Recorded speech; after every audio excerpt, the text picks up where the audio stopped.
शुभ प्रभात बच्चों। मैं स्मिता मैडम कक्षा छठी के लेखनी से पिछले कक्षा में मैंने तुम लोग को मुख से के सारे प्रश्न उत्तर लिखवाए थी। तो आज हम लोग लेखनी की ओर चलते हैं और उसके प्रश्न उत्तर हम लोग लिखते हैं। पहला प्रश्न है, मजदूर की निराशा जिन पंक्तियों में दिखाई देती है उन्हें लिखें। तो हम इस पंक्ति में आते हैं। पेज नंबर 14 है। तो यहाँ ये पंक्ति है, इसे हमें लिखना है। हे प्रभु, हमारे पास न धन दौलत है, न महल अटारियाँ हैं, न नौकर चाकर, फिर तूने हमें क्यों पैदा किया?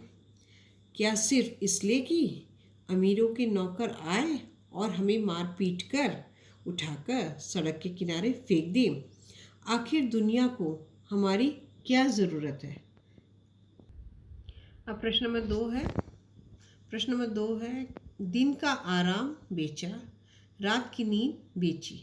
लिखिए, आराम और नींद को कैसे बेचा जा सकता है?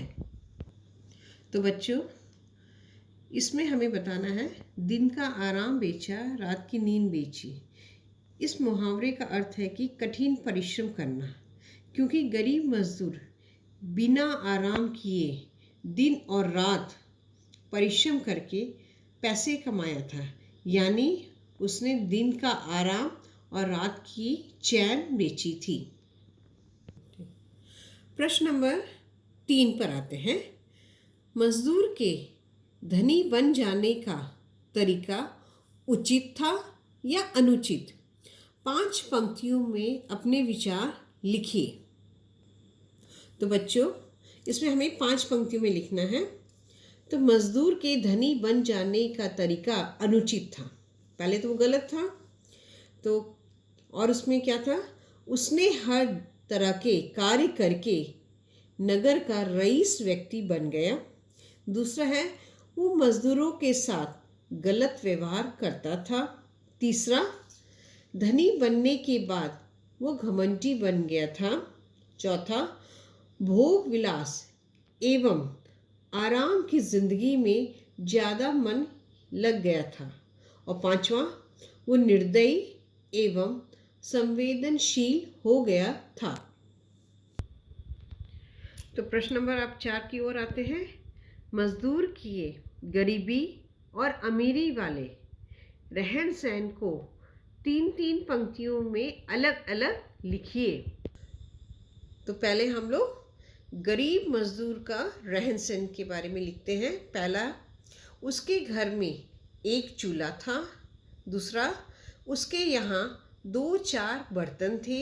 तीसरा, उसके घर में कोई साज सामान भी न था। अब अमीर मजदूर के रहन सहन के बारे में बताते हैं। उसके पास रहने के लिए विशाल भवन था। नंबर 2, उसके संदूकों में रुपये और मोहरें थी।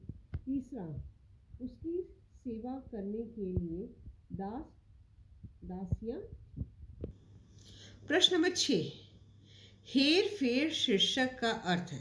यहाँ पर 4 शब्द दिए गए हैं, 4 वाक्य दिए गए कि इसका अर्थ हमें बताना है। तो उसमें से हमें चारों में से ढूंढना है। घोटाला करना, अदला बदली करना, उथल पुथल, समय का फेर। तो इसमें जो सही उत्तर है घ, समय का फेर।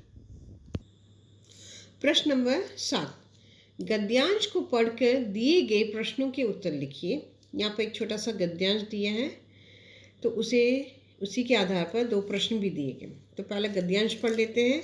बारात के आगे चल रहे नौकरों ने उससे कहा, एक तरफ हट जा छोकरे। मजदूर के बिया की कल्पना मिट्टी में मिल गई। वो खींच कर बोला, क्यों हट जाऊं? सड़क सिर्फ तुम्हारी नहीं है, इस सड़क पर हम भी चलते हैं। तो ये तुम्हारा एक छोटा सा गद्यांश है। उसके आधार पर पहला प्रश्न है, हट जा छोकरे। वाक्य में छोकरे कहना किस भाव को प्रकट करता है? तो इसका ये उत्तर होगा, हट जा छोकरे। वाक्य में छोकरे कहना घृणा के भाव को प्रकट करता है। दूसरा ख है क्यों हट जाऊं, सड़क सिर्फ तुम्हारी नहीं है। इस वाक्य में मजदूर के मन का कौन सा भाव प्रकट हो रहा है? ख क्यों हट जाऊं, सड़क सिर्फ तुम्हारी नहीं है। इस वाक्य में मजदूर के मन के क्रोध और स्वाभिमान के भाव को प्रकट करता है। ये प्रश्नोत्तर था लेखनी का। अब गृह कार्य की ओर आते हैं। पेज नंबर 18, नया निराला। उसमें हमें उसे तुम्हें खाली देखकर कॉपी में उतारना है। उसमें ये दिया गया है, मैं तुम लोग को बता देती हूँ। पाठ का शीर्षक हेर फेर है। हेर फेर शब्द के अनेक प्रयोग हम अपने अपनी भाषा में करते हैं, जैसे पैसों में हेर फेर करना यानी घोटाला करना, काम में हेर फेर करना गड़बड़ करना, हेर फेर का रिक्शा करना, लौट फेर की सवारी। सारे कार्यक्रम में हेर फेर होना, रद्दो बदल हो जाना, बातों बातों में हेर फेर करना, दाव पेच चलाना आदि। तो यही बच्चों, यही कॉपी में तुम लोग को लिख लेना है। ये तुम लोग का गृह कार्य है। तो आज की कक्षा में यहाँ तक।